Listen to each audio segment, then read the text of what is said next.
क्या 2024 के लिए बीजेपी आरएसएस का सबसे मजबूत हथियार फेल होता हुआ दिख रहा है? यानी सबसे बड़ी मिसाइल धुआं छोड़कर फुस होती हुई दिख रही है और अब प्रयास हो रहा है कि उसी धुएं के दम पर चुनाव की तैयारी कर ली जाए। और सबसे बड़ा सवाल यह है कि क्या पूरे देश में 2002 वाला गुजरात मॉडल लागू करने की प्लानिंग हो चुकी है? मैं ऐसा क्यों कह रहा हूं?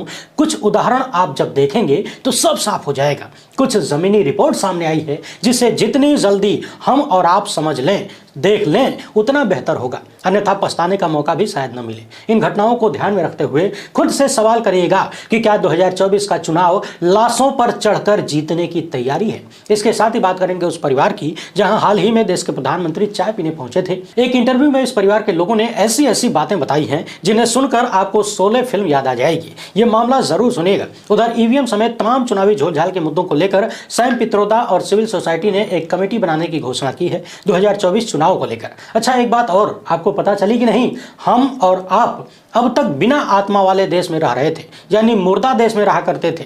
अभी कुछ दिन पहले ही इस देश में आत्मा का प्रवेश हुआ है, एंट्री हुई है। इस प्रवेश को अच्छे से जान लीजिए, लेकिन हाँ, जानने के बाद थैंक यू फलाने जी बोलना बिल्कुल मत भूलिएगा, क्योंकि साहेब श्री कृष्ण और गौतम बुद्ध से भी ऊंची कुर्सी पर बैठ गए हैं। इसके साथ ही कुछ और बेहद महत्वपूर्ण मामले हैं जिन पर बात करेंगे। ये वीडियो काफी महत्वपूर्ण होने वाली है, कृपया ध्यान से और पूरा देखिएगा। सबसे पहले आप सभी को गणतंत्र दिवस की ढेर सारी शुभकामनाएं। आप कहेंगे कि शुभकामना देते वक्त ये कैसी तस्वीर दिखाई जा रही है? तो आपका सवाल बिल्कुल वाजिब है। ये ठीक वैसे ही तस्वीर दिखाई जा रही है जिस तरह का गणतंत्र हमारे देश में अभी मौजूद है। लेकिन जब तक टूटा फूटा ही सही, कागजों में ही सही, सिर्फ बातों में ही सही, जब तक इन टूटे फूटे खंडहरों में तिरंगे के डंडे को संभाल कर खड़ा करने की ताकत है, कम से कम तब तक गणतंत्र दिवस की शुभकामनाओं का आदान प्रदान होते रहना चाहिए। वैसे लोग चर्चा ये भी कर रहे हैं कि जब 4 दिन पहले ही इसी देश में देश के मुखिया द्वारा संविधान को तार तार किया गया है, संविधान के मूल्यों को इतिहास बनाने की जिद में और कुर्सी बचाने की जुगाड़ में कुचला गया है, तब फिर से ऐसे में काहे का गणतंत्र? हम सब देख रहे हैं कि 4 दिन पहले ही जो काम देश के प्रधानमंत्री ने किया, उसी का निचला और विस्तारित रूप पूरे देश में हिंसा के रूप में देखने को मिल रहा है। चारों तरफ से ऐसी खबरें सामने आ रही हैं जो सरेआम संविधान के मूल्यों पर थूक रही हैं। लेकिन इसी बीच कुछ ऐसी तस्वीरें भी आ जा रही हैं जो ढांढस बढ़ाती हैं और कहती हैं कि मायूस न हो मेरे दिल, धड़कनें अभी जिंदा हैं। इन दो तस्वीरों को ध्यान से देखिए। एक तस्वीर में वो आतंकी है जो खुद को हिंदुत्व का रक्षक और परम देशभक्त साबित करने के लिए कभी मस्जिद तो कभी चर्च के ऊपर चढ़ जाते हैं, धर्म विशेष का झंडा फहराते हैं, मस्जिदों के सामने डीजे लगाकर फूहड़ गाने बजाते हैं, अपनी आतंकी मानसिकता का प्रदर्शन करते हैं, जिन्हें देखकर पूरा देश रो रहा होता है। और दूसरी तरफ से इस तरह की भी तस्वीरें आ रही हैं जहां मस्जिद की मीनारों पर ऊपर तिरंगा फहराया जा रहा है।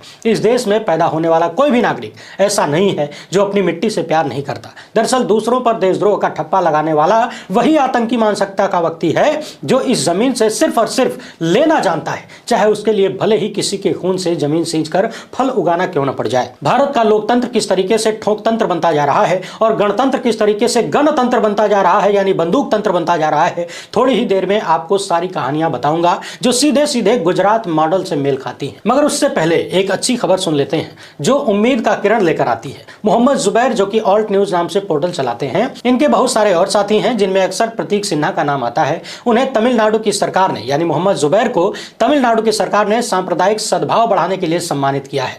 मोहम्मद जुबैर ने पिछले कई सालों से लगातार जिस स्तर पर जाकर देश को झूठ और सांप्रदायिक जहर से बचाने का प्रयास किया है, वो करना आज की तारीख में बड़ी हिम्मत का काम है। जिस वक्त में राजनीति के बड़े बड़े पुरोधा ईडी, सीबीआई और मोदी सत्ता के सामने लोटासन करने लगते हैं, उस वक्त में मोहम्मद जुबैर नाम लेकर इस नाम के साथ एक नौजवान कथित तानाशाही सरकार से बिना डरे लगातार देश को झूठ से बचाने और नफरत से निकालने का प्रयास करता है। मोहम्मद जुबैर किसी भी सरकार के पक्ष में या किसी के खिलाफ कोई काम नहीं करते, बल्कि झूठ के खिलाफ काम करते हैं। हाल ही में हमने आपको बताया था कि झूठी खबरें फैलाने के मामले में भारत नंबर 1 है, यानी पूरी दुनिया में सबसे ज्यादा झूठी खबरें भारत में चलती हैं। और जुबैर ने पिछले कई सालों से इसी झूठ से देश की जनता को बचाने का प्रयास किया है। उनका काम बहुत कठिन है, ये दूर से ही समझ में आता है। वैसे तो जुबैर का काम सिर्फ और सिर्फ झूठ के खिलाफ है, लेकिन जो राजनीतिक दल और जो संगठन झूठ के दम पर ही जीते हैं, झूठ के प्रसार से ही जिनकी सांसें चलती हैं, जिनकी धड़कनें चलती हैं,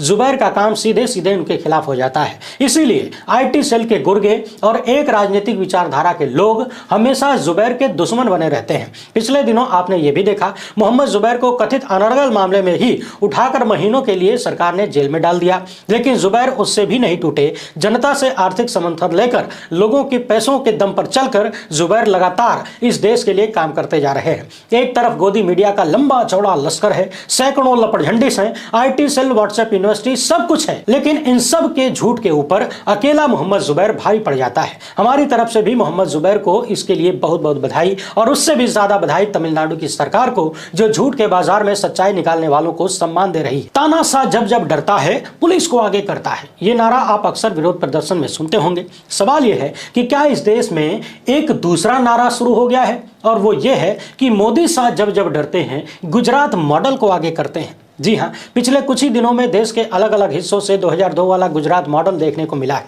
आप सब जानते हैं, हाल ही में 22 जनवरी 2024 को उत्तर प्रदेश के अयोध्या में राम मंदिर की प्राण प्रतिष्ठा हुई। हालांकि हिंदू धर्म को परिभाषित करने वाले शास्त्रों के पुरोधाओं ने सीधे सीधे इसे नकार दिया और राजनीतिक कार्यक्रम करार दिया, मगर फिर भी राजनीति का रथ थमा नहीं। देश के प्रधानमंत्री ने तमाम संवैधानिक मूल्यों को तार तार करते हुए राजनीति का धार्मिक कार्ड खेलने का भरपूर प्रयास किया। यह प्रयास अभी भी जारी है और लगातार जारी रहेगा।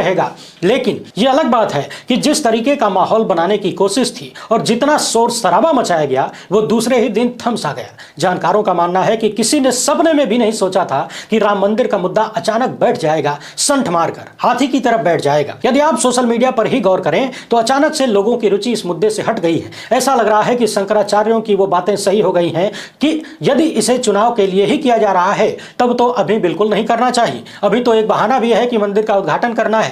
जब मंदिर की प्राण प्रतिष्ठा हो जाएगी, तब आप क्या बहाना लेकर लोगों के पास जाएंगे? तब तो लोग यही सोचेंगे कि मंदिर का तो काम हो ही गया है, चलो अब दूसरे मुद्दों पर चलते हैं। और जिस तरीके का सोशल मीडिया पर बदलाव देखने को मिल रहा है, ये कहीं ना कहीं इशारा कर रहा है कि भारतीय जनता पार्टी और इनके तमाम संगठनों का जो प्रयास था कि राम मंदिर का मुद्दा इतनी मजबूत चद्दर तैयार करेगा कि उसकी आड़ में सारे मुद्दों को दबाया जा सकेगा, वो चद्दर दूसरे दिन से ही फटनी शुरू हो गई है। हालांकि इसमें छेद पहले ही शंकराचार्यों ने कर दिया था, लेकिन अब चर्चाएं हो रही है कि राम मंदिर की जो मिसाइल बीजेपी के लिए फुस होती हुई दिख रही थी, क्या उसके धुएं से, उसकी चिंगारियों से पूरे देश में आग लगाकर हिंसा का माहौल तैयार करके गुजरात मॉडल लागू करने का प्रयास हो रहा है। 4-5 पॉइंट मैं आपको बताने जा रहा हूं, ध्यान से सुनिए। गुजरात मॉडल को भी याद करते रहिएगा। साल 2002 में गुजरात में भयंकर दंगे हुए थे या करवाए गए थे। मशहूर पत्रकार रवीश कुमार कहते हैं कि दंगे होते नहीं, करवाए जाते हैं, दंगे गढ़े जाते हैं। सैकड़ों लोगों की मौत गुजरात दंगों में हुई थी। बच्चे, बुजुर्ग, महिलाएं सब मारे गए थे।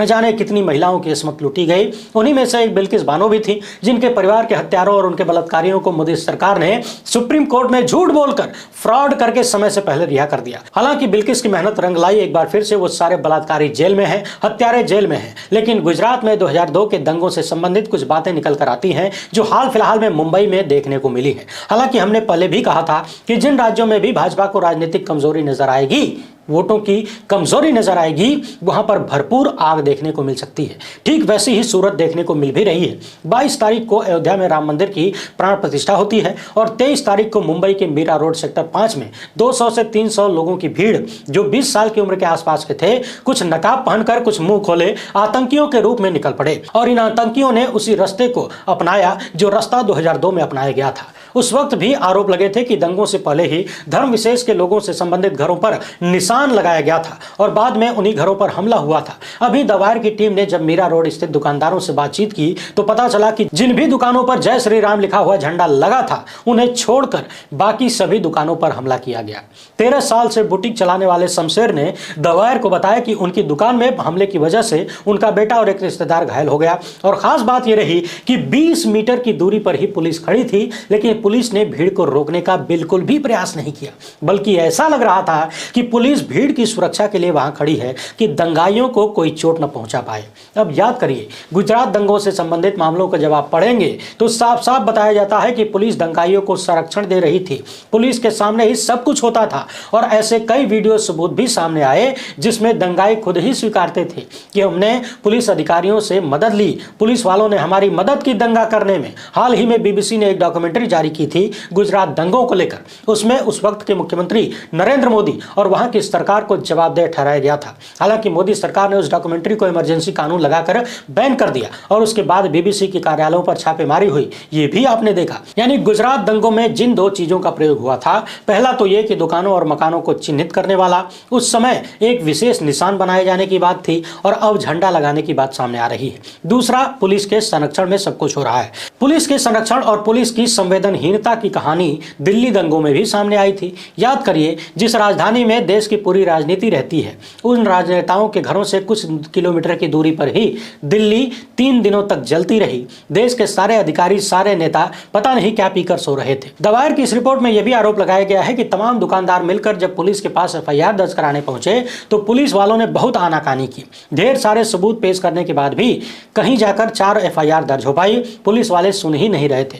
द वायर ने बहुत सारे दुकानदारों से बात की, सबकी कहानी लगभग एक जैसी थी। हमले में ज्यादातर मुसलमानों की दुकानों को टारगेट किया गया। कुछ दुकानें हिंदुओं की भी चपेट में आ गई जहां भगवा झंडा नहीं लगा था, और कुछ ऐसे दुकानदार भी चपेट में आ गए जो मुस्लिम नहीं थे, लेकिन दाढ़ी वगैरह देखकर आतंकियों ने उन्हें मुस्लिम समझा, उनकी दुकानों पर भी हमला कर दिया। अब यहाँ के स्थानीय लोगों का कहना है कि यह घटना अचानक नहीं हुई है, सुनियोजित तरीके से करवाई गई है। एक और विशेष कहानी निकल कर आई है, उसे भी सुन लीजिए। बताया जा रहा है कि पहली घटना 21 जनवरी की रात 10:30 बजे हुई, जिसमें कुछ लोग मुस्लिमों की गलियों में जोर जोर से जय श्री राम का नारा लगा रहे थे, और जिस गली में यह सब कुछ हो रहा था वो गली दूसरी तरफ से बंद थी, यानी आने जाने का कोई रास्ता नहीं था।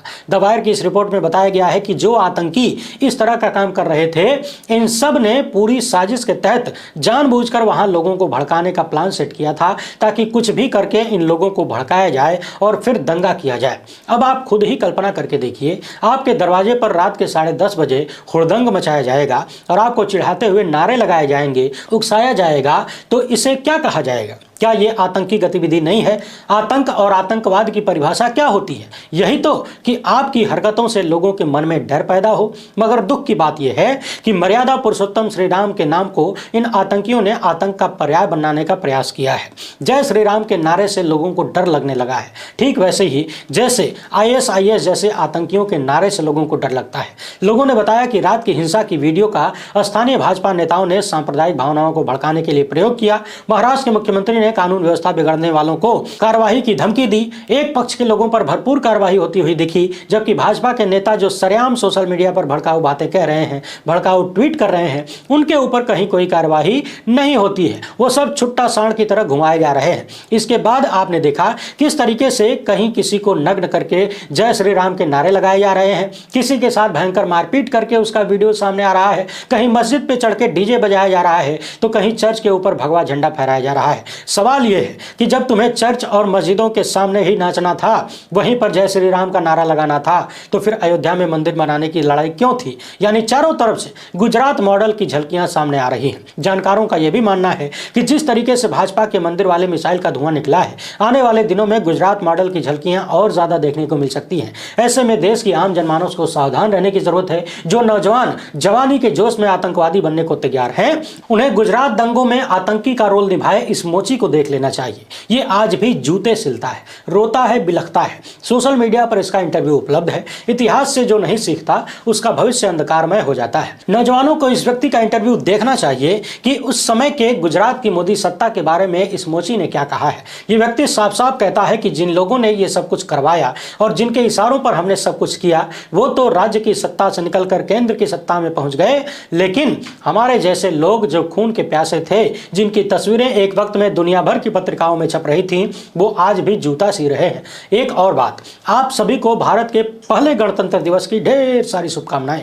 आप सोच रहे होंगे कि अभी तो थोड़ी देर पहले हमने शुभकामनाएं दी थी और फिर ये पहला गणतंत्र दिवस कैसे हो गया। तो ये मेरे लिए पहला नहीं है, ये बीजेपी के लोगों के लिए पहला हो सकता है और मोदी सरकार के लोगों के लिए पहला जीवित गणतंत्र समझ में आ रहा है, क्योंकि राम मंदिर कार्यक्रम के बाद प्रधानमंत्री मोदी की मंत्रिमंडल ने एक रिजोल्यूशन पास किया है और इसमें जो बातें कही गई हैं एकदम आसान भाषा में बता रहा हूं, सुन लीजिए। इसमें जो कहा गया है वो आपने कभी सपने में भी नहीं सोचा होगा। मोदी सरकार के मंत्री प्रधानमंत्री की खूब सारी सराहना करते हुए कह रहे हैं कि भारत में ऐतिहासिक कार्य तो बहुत बार हुए, लेकिन जब से कैबिनेट बनी है और ब्रिटिश वायसराय के समय को भी यदि जोड़ लें तो भी ऐसा अवसर अब तक भारत के सामने नहीं मिला। यानी राम मंदिर वाला कार्यक्रम भारत में हुए अब तक के सभी अवसरों के ऊपर हो गया है। मोदी सरकार के अनुसार इन्होंने यहां तक लिख दिया है कि 1947 में इस देश का शरीर स्वतंत्र हुआ था, लेकिन इसमें आत्मा की प्राण प्रतिष्ठा अब हुई है। यानी ये देश 1947 के बाद से अब तक बिना आत्मा के ही चल रहा था, मुर्दा था। हम सब मुर्दा देश में पैदा हुए। अब इसको सुनने के बाद आपको कंगना रनौत की वो बातें हल्की लगेंगी, आपको लगेगा कि वो तो बहुत छोटी बात कह रही थी, बचकानी बात कह रही थी। असली बात तो अब इन लोगों ने कही है, सरकार ने कही है। चाटुकारिता और लोटासन की भी एक सीमा होती है, लेकिन अंधभक्तों, गोदी मीडिया और चाटुकारों के बाद मोदी सरकार के मंत्रियों ने भी लोटासन की सारी सीमाओं को पार कर दिया है। प्रधानमंत्री मोदी को जननायक के साथ साथ नव युग प्रवर्तक के रूप में भी स्थापित करने की कोशिश हो रही है। अब युग प्रवर्तक किसे कहा जाता है ये आप समझ लीजिए। हालांकि हिंसा, नफरत, झूठ, फरेब, फ्रॉड को नवयुग कहा जाए तो बिल्कुल है। यदि इन सारी चीजों को नवयुग कहा जा रहा है तो निश्चित ही भक्तों के भगवान नवयुग के प्रवर्तक हैं, वरना यह कैसे हो सकता है कि जिस परिवार में खाने को अनाज न हो, परिवार हफ्तों से कर्जा लेकर चल रहा हो, जिस परिवार में खाने के बाद जाने की भी सुविधा न हो, यानी शौचालय की सुविधा न हो, उस परिवार के लोग प्रधानमंत्री के जूठे कप को भगवान के बगल में कैसे रख सकते हैं? यही तो नवयुग है। आपने शोले फिल्म में अमिताभ बच्चन और मौसी का वो सीन देखा होगा जिसमें अमिताभ अपने दोस्त की शादी का प्रस्ताव लेकर जाते हैं, दोस्त की तमाम बुराइयों को भी सामने रखते हैं और कहते हैं कि लड़का बहुत अच्छा है। ठीक वैसे ही अयोध्या में 30 दिसंबर 2023 को भारत के प्रधानमंत्री रेलवे स्टेशन का उद्घाटन करने पहुंचे थे। इसी दौरान वहां पर 29 दिसंबर को मीरा नाम की एक महिला को उज्ज्वला योजना का लाभ मिला था और वो 10 करोड़वीं लाभार्थी थी। प्रधानमंत्री मोदी इस महिला के घर में चाय पीने पहुंचे थे और जिस कप में इन्होंने चाय पी थी उस महिला ने उस कप को धो धा के भगवान की तस्वीरों के बगल में रख दिया है। बहुत अच्छी बात है, यदि आप किसी को इतना सम्मान दे रहे हैं तो देना चाहिए, इसमें कोई बुराई नहीं है। लेकिन इस सम्मान के पीछे जो नवयुग है उसको समझना बड़ा जरूरी है। इस परिवार के लोग आम कैमरा बता रहे हैं कि ये रोज कुआं खोदते हैं, रोज पानी पीते हैं, कोई अस्थायी नौकरी नहीं है, काम नहीं है। काम मिला तो ठीक ठीक, नहीं तो बेरोजगारी की डायन इनके कपार पर सवार रहती है। सरकारी मदद से घर बना है, घर की स्थिति क्या है इन तस्वीरों में देखते रहिए। खाना बनाने की जगह पर प्रकाश नहीं है, टॉर्च जलाकर खाना बनाती हैं, कारण है बिजली का बिल। घर में एक ही बल्ब जलता है क्योंकि दूसरा बल्ब जलाने की औकात नहीं है, बिल भरने की क्षमता नहीं है। इनके घर में शौचालय तक नहीं है। अब लोग कह रहे हैं कि यदि प्रधानमंत्री चाय पीने गए थे, उन्हें शौच जाने की जरूरत पड़ जाती तो कहां जाते? पड़ोसी के घर में जाना पड़ता। बहरहाल ये महिला अपने पति की नौकरी के लिए गुहार लगा रही है, कहीं कौनो नौकरी मिल जाए तो बच्चे पढ़ लिख जाएंगे, परिवार चल पाएगा। ये भी बता रही है कि जब से प्रधानमंत्री जी इनके घर आए हैं तब से आए दिन अलग अलग लोग मिलने आते हैं, बड़े बड़े लोग मिलने आते हैं। अब जब लोग मिलने आते हैं तो हम भी सारा काम धंधा छोड़कर लोगों से मिलने बैठ जाते हैं। पति का लगभग 1 महीने से काम धंधा चौपट है, कर्जा लेकर खाना पीना चल रहा है, मगर इन सब के बावजूद प्रधानमंत्री का जूठा कप और प्लेट भगवान के बगल में रखा हुआ है। यही नवयुग है। वहीं आलोचक ये भी कह रहे हैं कि मोदी जी जिनके यहाँ चले जाते हैं वहां बर्बादी आ जाती है, बेरोजगारी छा जाती है, पनौती लग जाती है। हम ऐसा कुछ नहीं कह रहे, लेकिन इतनी तो उम्मीद की जा सकती है कि प्रधानमंत्री जिस घर में जाएं कम से कम उनका जीवन तो बदल जाए। हालांकि पिछले दिनों हमने आपको दिखाया था इलाहाबाद में प्रधानमंत्री ने जिन लोगों का पैर धोया था वो लोग खटिया पर पड़े पड़े सड़ रहे थे, इलाज का पैसा नहीं था, बच्चों को खाने के लिए रोटी नहीं थी। आखिर ऐसा क्यों है कि प्रधानमंत्री जिन भी लोगों से मिलते हैं उनका भी ख्याल अधिकारीगण नहीं रखते हैं? ये उस आम आदमी, उस गरीब जनमानस का अपमान है या फिर देश के प्रधानमंत्री का अपमान है? ये महिला ये भी कह रही है कि प्रधानमंत्री माझी परिवार में आए, इससे माझी लोगों की इज्जत बढ़ गई, जबकि इनसे पूछा जाना चाहिए कि वाराणसी के घाटों पर जो हजारों की संख्या में नाव चलती है वो किस समाज के लोग हैं जो मोदी सरकार का विरोध करते हैं, जो अपनी आजीविका पर लात न मारने की गुहार लगाते हैं? क्या उससे भी माझी समाज का सम्मान बढ़ता है? उससे इसी अयोध्या में घर तोड़े जाने, मकान तोड़े जाने, दुकान तोड़े जाने को लेकर न जाने कितने लोग रो रहे हैं, बिलख रहे हैं। उनका जीवन बर्बाद हो चुका है। कितना अच्छा होता प्रधानमंत्री उन सब से मिलकर कम से कम पीएम से मिलने का सुख ही प्रदान कर देते। बाकी मिलने के बाद गरीबों का क्या होता है वो तो आप देख ही रहे हैं। ये खबर न्यूज लॉन्ड्री के लोगों ने की है, आप चाहे तो वहां जाकर देख सकते हैं। देश में हाल ही में लोकसभा के चुनाव होने वाले हैं। इन चुनावों को लेकर उत्सुकता से ज्यादा घबराहट है सभी के भीतर। वो सत्ता पक्ष हो, विपक्ष हो, आम जनता हो, सब घबराए हुए हैं। लोगों का कहना है कि सत्ता पक्ष यानी मोदी सरकार इसलिए घबराई हुई है कि 10 साल का जो कर्मकांड है, सत्ता बदलेगी तो वो खुलेगा,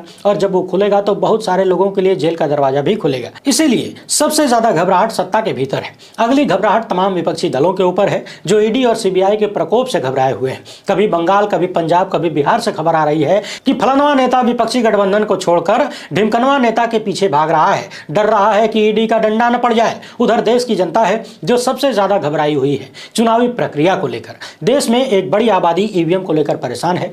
लोगों का मानना है कि ईवीएम से बिल्कुल भी चुनाव नहीं होना चाहिए, और यदि मशीन से चुनाव हुआ तो भारतीय जनता पार्टी को कोई हरा नहीं सकता। ऐसी आशंकाएं लोगों के मन में भर गई हैं, और जिस तरीके से पिछले कई दिनों से तकनीकी जानकारों ने ईवीएम और वीवीपैट का लाइव डेमो करके घोटालों का प्रदर्शन किया है, उसके बाद लोगों के मन में घबराहट और ज्यादा बढ़ गई है। अब सिटीजन्स कमीशन ऑन इलेक्शन और इंडियन ओवरसीज कांग्रेस के अध्यक्ष सैम पित्रोदा ने 2024 के लोकसभा चुनाव की निगरानी के लिए एक ग्रुप बनाने की घोषणा की है, जिसमें 4 विदेशी लोग होंगे और कुल 7 सदस्य होंगे। पत्रकारों से बातचीत करते हुए सैम पित्रोदा ने कहा है कि हम लोग तैयारी कर रहे हैं चुनाव पर नजर रखने की। देश की जनता का ईवीएम से विश्वास उठ गया है, इस पर तो नजर रखा ही जाएगा। इसके साथ ही मतदाता सूची में गड़बड़ियों का जो आरोप लगता है उस पर भी ध्यान दिया जाएगा, और चुनाव आयोग का जो आचरण है, चुनाव आयोग पर जो हमेशा पक्षपात करने का आरोप लगता है उस पर भी विशेष फोकस किया जाएगा। इन लोगों का कहना है कि जनता साफ साफ डिमांड कर रही है या तो पेपर बैलेट से चुनाव हो या फिर